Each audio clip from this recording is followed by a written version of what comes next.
What's up? It's your girl QP here in Perfectly Perfect in the Eyes of the King. And today we are back. We're all in quarantine right now. This is like the perfect opportunity to work on yourself, to get to know yourself, to find yourself, and to be the best you can be, so that when we come up out of this, we can come out knowing who we are and ready to just like tackle on the entire world and be who we were created to be. Many people don't know, but when I was younger, I was in foster care, and I got separated from my brother, sister, and my mother due to some mistakes that she made being young, and it put us in the predicament to, get separated from one another.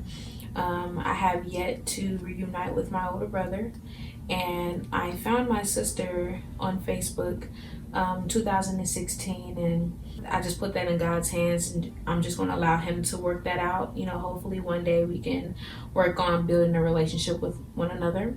I'm currently building a relationship with my mother, and that means a lot to me, and it helps, to my place of brokenness, and it's helping me overcome certain things with, having that relationship with her and building one. So that's good. And it wasn't until I would probably say that got me to this point to want to sit down and have this conversation with me. And I'm okay with sharing my story. I'm a very transparent person, as it says in my description, my bio, because I know no matter what I've been through, no matter how ugly and embarrassing it is, my story, I'm here to help people. That's my purpose. I'm here to help people heal. So my story is going to be able to help someone. It's going to be wisdom to someone else, so that they don't have to go through the experience that I went through,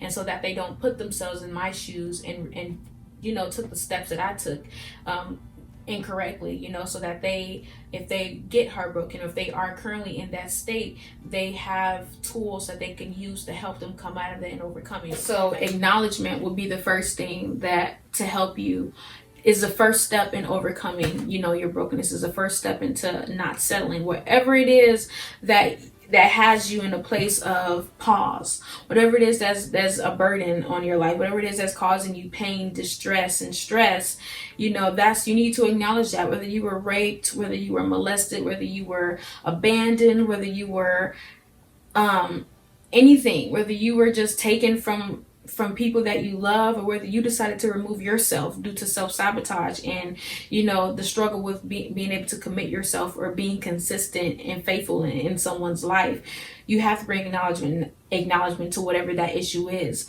And when I looked up the definition of acknowledge, I found, or it means to accept or admit the existence or truth of, the act of owning and confessing to declare one's belief. So in my situation, for instance, I had to acknowledge, dang, I'm broken. Dang, I'm really settling. I'm really hurt, And during this quarantine, there's been so much that's been going on with me. I lost two people that been in my entire life, helped raise me, my godmother and my grandma Stokes. So that alone, and my godmother was there throughout this entire process since I was a kid. So, and I didn't allow myself to grieve as much as I should have.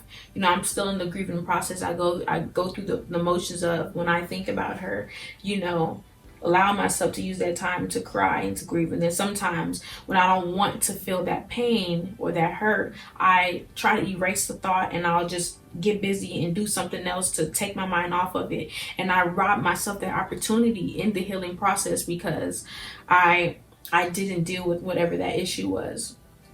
So after you can acknowledge that you have a problem, the next thing is to bring awareness to it. And awareness is a concern about well-informed interest in a particular situation or development. It's the state of recognition and a level of consciousness confirmed by you or by either someone else. So after you acknowledge, you have to bring awareness to it. You have to bring your concern and recognize that, man, I'm not just broken, but because I'm broken, this is the path I took in my brokenness. These are the places I put myself in. These are the people I allow myself to be with. These are the people I allow myself to sleep with. These are the decisions I decided to make.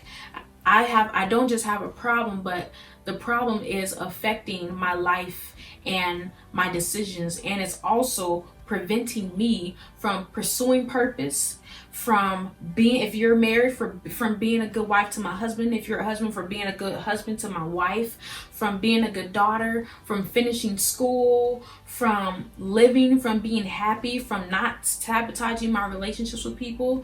It's causing a lot of distress and disappointment to my life. Is bringing me down. And after you bring awareness to whatever that issue is, then you have to address it. The definition I looked at for addressing is speaking to a person or assembly, typically in a formal way, and then parentheses I put, to prepare oneself. So once you acknowledge that you have a problem, once you are aware of the problem, you have to then make a decision whether or not you want to address it. Like, sitting here, I'm like, dang, do I really want to get healed? Do I really want to be happy? Do I really want to be patient and wait? Do I really want to face this? That's when you have to make a decision. And if you want to be healed, if you want to overcome whatever it is that you're going through to get to the promised land and not die on the mountain like Moses, and he just got the opportunity to see it. Like, you don't just want to see it, you want to be able to walk in it. You got to address it. You got to deal with it.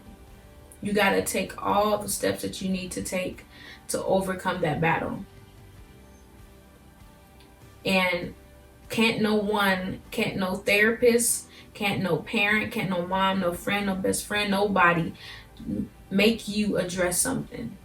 And let me tell you, God will put you in situations and bring your life bring so much hell in your life to where you ain't got nothing else to do. If you don't choose death and you choose life, you ain't got nothing else to do but to deal with whatever it is that's around you. Deal with all the problems.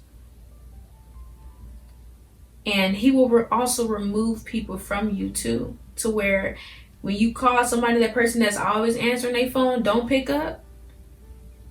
Ain't nobody answering their phone. Ain't nobody home. Everybody sleep. To where it's like, it ain't nobody but just you. And honestly, I've allowed myself to be fake happy in situations. And then, and then one thing that my auntie said to me that really made me like, dang, that makes so much sense. And she said, no, this is actually my friend that said this. He said, I've been observing and I've been watching. And he was like, one of my biggest things that I see with you is that you put yourself in so many relationships as a cover up to whatever it is that you're dealing with. You take on something else to take the place of your focus. You take on, whether it's a relationship, whether it's whatever, you take on these relationships because you're getting these broken people, and you're going to have to do some work and preparation and trying to fix them. Or if they don't know how to open the door, you got to tell them, hey, can you open the door for me? I want to be treated this way. You got to take out the time to teach someone how to love you, how to treat you, how to respect you, how to honor you, and how to be faithful, and all this other stuff. And that made me think dang, that makes a lot of sense, because when we all find a dandy, we taking pictures, we going here, we going there, we doing this. When I'm home alone and it ain't no sound and I'm just in my room by myself, I'm sitting here dang, I'm really not happy. I'm really hurting. I really have a problem.